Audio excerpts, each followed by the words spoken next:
मुट्ठी में कुछ सपने लेकर भर कर जेबों में आशाएं, दिल में है अरमान यही कुछ कर जाएं, कुछ कर जाएं। सूरज सा तेज नहीं मुझ में, दीपक सा जलता देखोगे। सूरज सा तेज नहीं मुझ में, दीपक सा जलता देखोगे।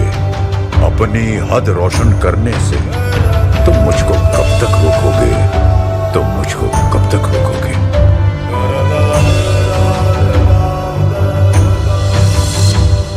मैं उस माटी का वृक्ष नहीं जिसको नदियों ने सींचा है।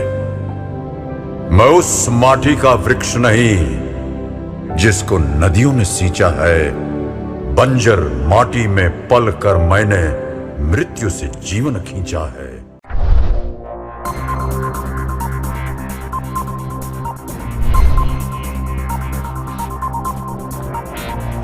Good morning students.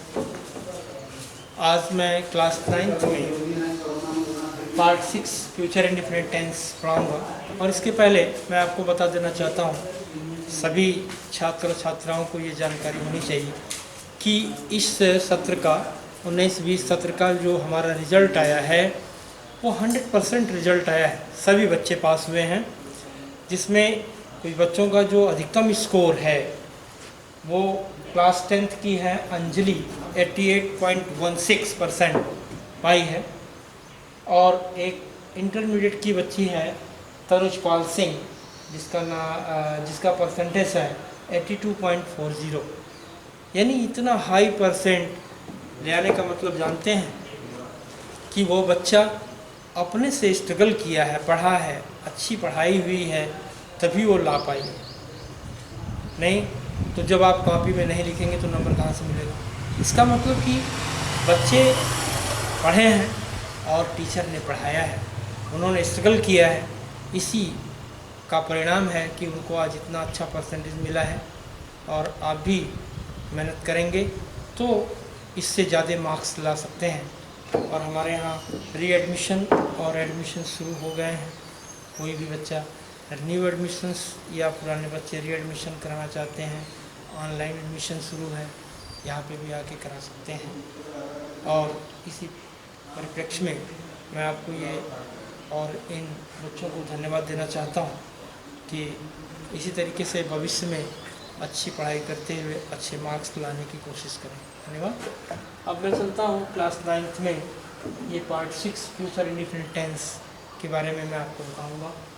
तो फ्यूचर इंडेफिनिट टेंस में जो आप रूल्स देखेंगे फ्यूचर इंडेफिनिट टेंस का, और पहचान तो आपको पता ही होगा, पहचान आप देखेंगे। सबसे पहले पहचान होनी ज़रूरी है, क्योंकि इंग्लिश टू हिंदी और हिंदी टू इंग्लिश ट्रांसलेट करना आपको जानकारी होना ज़रूरी है। तो पहचान होगा इस वाक्य के अंत में गा के आदि शब्द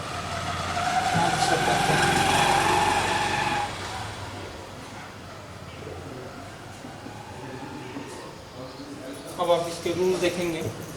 तो अब आपको देखना है इसके पहले कि इसमें जो एडिशनल वर्ब है, सहायक क्रिया विल और शैल का प्रयोग किया जाता है।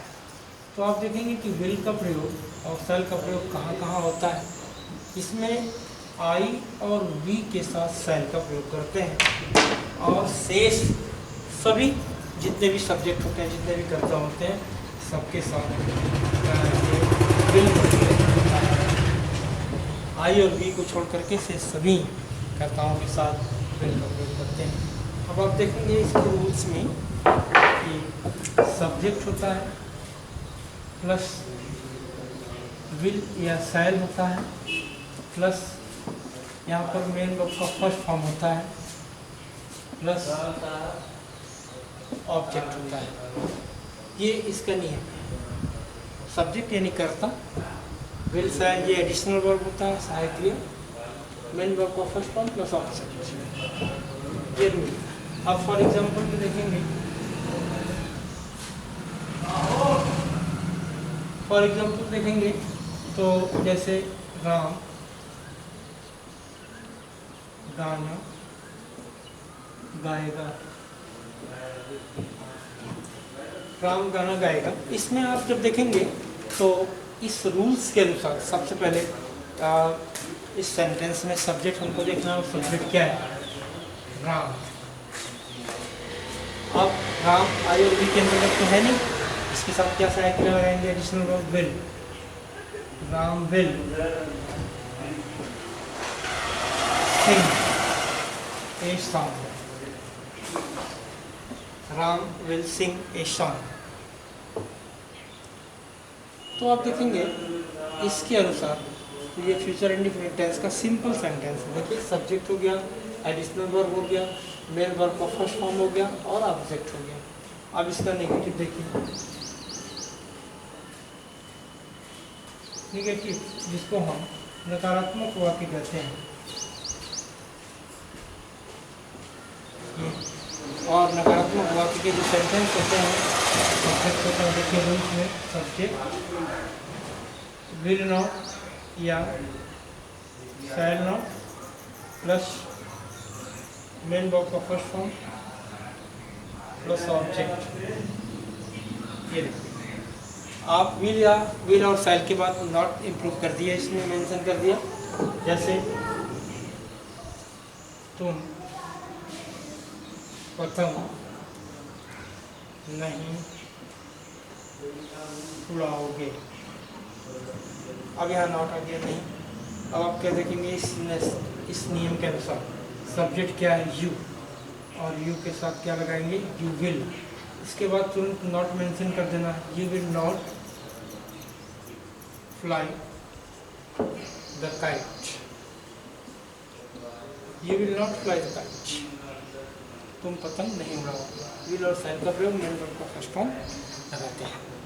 अब आप देखेंगे इस सेंटेंस को आप अच्छी तरीके से नोट करेंगे और ध्यान से जब देखेंगे, very simple.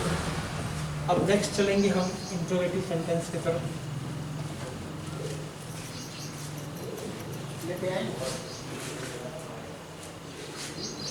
Interrogative sentence. There are two types of interrogative sentences. First of all, yes or no type questions and second, WS type questions. तो आप देखेंगे कि इंट्रोगेटिव सेंटेंस में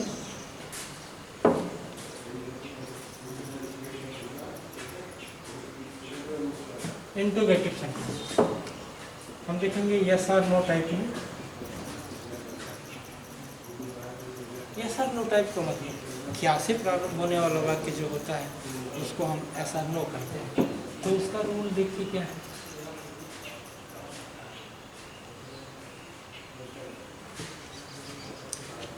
इसके रूल्स में आप पाएंगे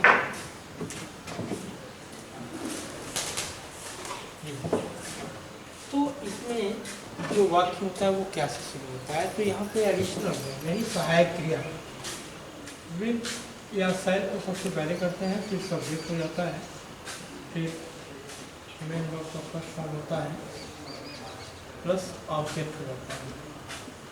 ये देखिए इंट्रोगेटिव सेंटेंस। अब इसका एग्जांपल देखें, क्या अध्यापक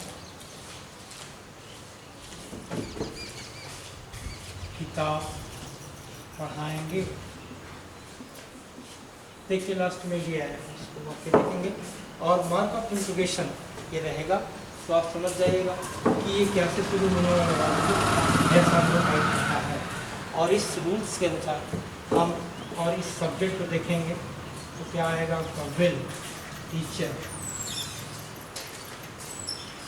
मेन वर्ब का फर्स्ट मिलेगा teach a book, will teacher teach a book, ये हो गया। अब ये इंट्रोगेटिव सेंटेंस के हो गए समकक्ष में। अब आप इसमें देखेंगे इंट्रोगेटिव नेगेटिव सेंटेंस, तो उसको आप देखेंगे तो इसमें बहुत ज़्यादा परिवर्तन नहीं है, बस थोड़ा सा ध्यान देने की आवश्यकता है। Interrogative negative sentence, interrogative negative sentence, यानी प्रश्नवाचक नकारात्मक वाक्य। प्रश्नवाचक नकारात्मक वाक्य इसको कहते हैं, यानी इसमें प्रश्नवाचक भी रहेगा और नकारात्मक भी रहेगा। आप देखेंगे इसके रूल्स को। तो विल या shall plus subject plus not plus main verb का first form plus object.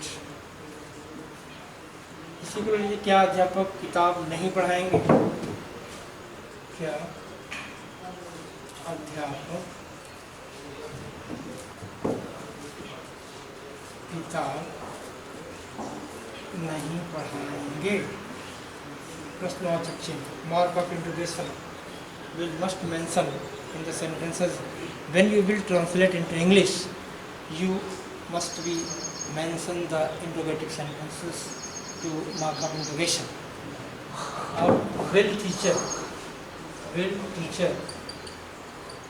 not, देखिए नॉट यहाँ मेंशन हो गया, तुरंत सब्जेक्ट के बाद तुरंत नॉट लगा देंगे और सब्जेक्ट से पहले additional verb. Will teacher not teach a book, mark of interrogation. ये हो गया यस और नो टाइप में। अब आप देखेंगे WH टाइप क्वेश्चंस को मैं बताऊंगा, ध्यान देंगे। WH टाइप क्वेश्चंस जो होते हैं वो जो वाक्य होते हैं वो ये पूरे सेंटेंस के बीच में आते हैं। क्या, क्यों, कब, कहाँ, कैसे, ये सेंटेंसेस जो होते हैं आप इसको देखने से ही पता चल जाएगा कि ये WH टाइप क्वेश्चन है, क्योंकि इस सेंटेंस के बीच में आता है। WH type questions.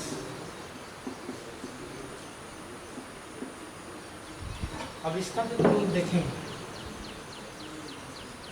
Why, where, what, ये सभी इस प्रकार क्या, क्यों, कब, कहाँ, कैसे, ये सब वाक्य के बीच में आते हैं। यहाँ पर फिर तुरंत विल या सेल प्लस सब्जेक्ट हो जाता है प्लस मेन वर्ब को फर्स्ट फॉर्म हो जाएगा प्लस ऑब्जेक्ट हो जाएगा। ये हो गया। अब आप इसमें एग्जाम्पल देखेंगे।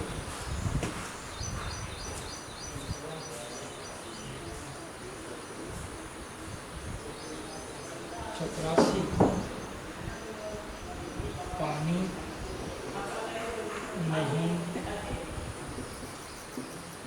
लाए। देख, चपरासी पानी हवा के बीच में है ना। चपरासी पानी क्यों नहीं? चपरासी पानी क्यों नहीं लाएगा? ये मार्क ऑफ इंट्रोगेशन देखेंगे।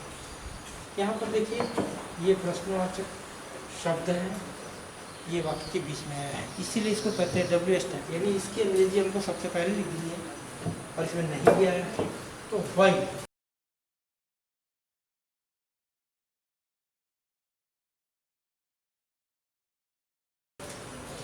अब आप सब्जेक्ट के अनुसार देखेंगे, विल और सेल को लगाएंगे। वाई विल प्यून, सब्जेक्ट के बाद तुरंत नॉट। वाई विल प्यून नॉट,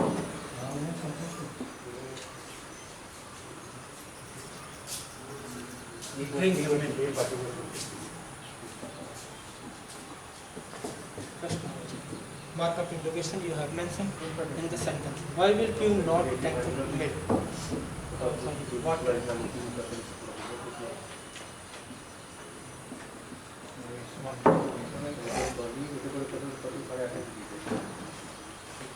अब नेक्स्ट देखेंगे, इसी में interrogative negative sentence.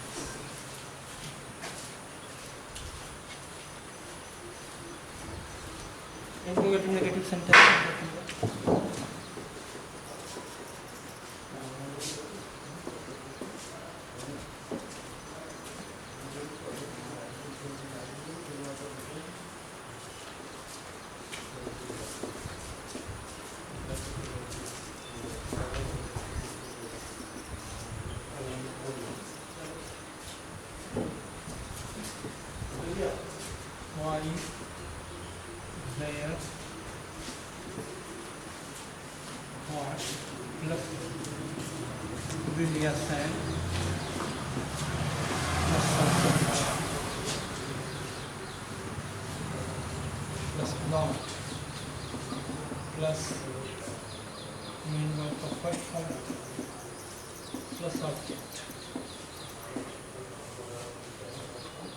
For example देखेंगे,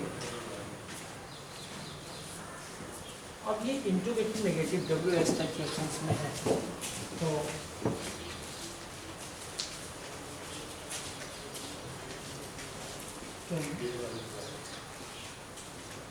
गाने